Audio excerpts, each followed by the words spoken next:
கரூரில் தாவேகாவின் பிரச்சார கூட்ட நெரிசலில் சிக்கி 41 பேர் பலியான வழக்கை சிபிஐ விசாரிக்க சுப்ரீம் கோர்ட் உத்தரவிட்டது. அதன்படி ஐபிஎஸ் அதிகாரி பிரவீன்குமார் தலைமையிலான சிபிஐ அதிகாரிகள் குழுவினர் கடந்த 16ஆம் தேதி கரூருக்கு வந்து விசாரணையை தொடங்கினர். அப்போது 1316 பக்கங்கள் கொண்ட ஆவணங்களை சிறப்பு புலனாய்வு குழுவினர் சிபிஐயிடம் ஒப்படைத்தனர்.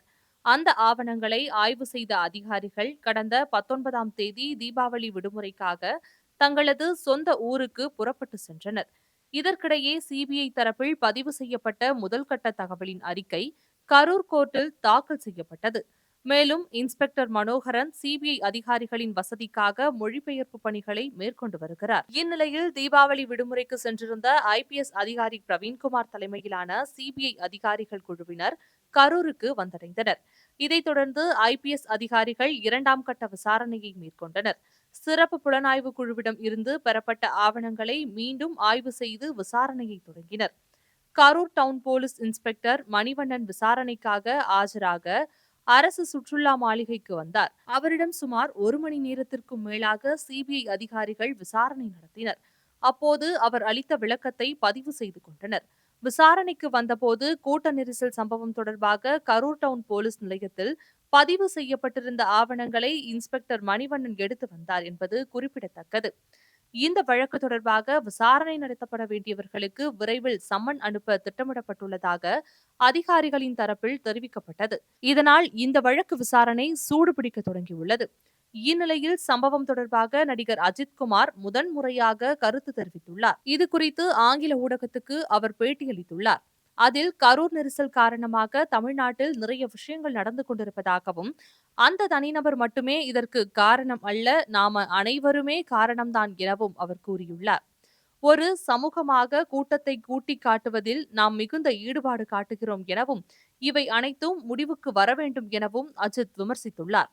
கிரிக்கெட் போட்டிகளை பார்க்க கூட கூட்டம் வருகிறது, ஆனால் அங்கெல்லாம் இப்படி நடப்பதில்லை எனவும் அஜித் விளக்கமளித்துள்ளார். இது ஏன் தியேட்டர்களில் மட்டும் நடக்கிறது, பிரபலங்கள் திரைக்கலைஞர்களுக்கு மட்டும் ஏன் இப்படி நடக்கிறது என அவர் கேள்வி எழுப்பியுள்ளார். ஒட்டுமொத்த திரையுலகத்தையும் இது மோசமாக சித்தரிப்பதாகவும் ஹாலிவுட் நடிகர்கள் கூட இதையெல்லாம் விரும்புவதில்லை எனவும் அவர் கூறியுள்ளார். எங்களுக்கு அந்த அன்பு தேவைதான், அதற்காகத்தான் கடுமையாக உழைக்கிறோம் என அஜித் தெரிவித்துள்ளார். குடும்பத்தை விட்டு பிரிந்து நீண்ட நேரம் படப்பிடிப்பு தளங்களில் இருக்கிறோம். ஒரு படத்தை உருவாக்க காயங்களை அனுபவிக்கிறோம், மன அழுத்தம், தூக்கமில்லாத இரவுகளை கடக்கிறோம் எனவும் கூறியுள்ளார். இவை அனைத்தும் எதற்காக? மக்களின் அன்புக்காகத்தான். ஆனால் அந்த அன்பை காட்ட வேறு வழிகள் உள்ளன. ஊடகங்கள் முதல் நாள் முதல் காட்சி கலாச்சாரத்தை ஊக்குவிக்க கூடாது என நினைக்கிறேன் எனவும் அவர் கூறியுள்ளார். ரசிகர்கள் தன் மீது பொழியும் அன்புக்கு எப்போதும் நன்றி கடன் பட்டுள்ளதாகவும், ஆனால் அதே அன்பு காரணமாகத்தான் குடும்பத்துடன் வெளியில் செல்வதில்லை எனவும் அவர் கூறியுள்ளார். தனது மகனை கூட பள்ளிக்கு கொண்டு சென்றுவிட முடியாத நிலை இருப்பதாகவும் அஜித் குறிப்பிட்டுள்ளார். அஜித்தின் இந்த கருத்து விஜய் ரசிகர்களிடையே வரவேற்பை பெற்றுள்ளது. அதே நேரத்தில் விஜயின் பொறுப்பற்ற தாமதம், ரசிகர்களை கண்டும் காணாமல் பிரபலத்துக்காக மட்டுமே நடத்தும் விதம் குறித்து அஜித் கருத்து தெரிவிக்காதது அரசியல் விமர்சகர்களிடையே அதிருப்தியை ஏற்படுத்தியுள்ளது.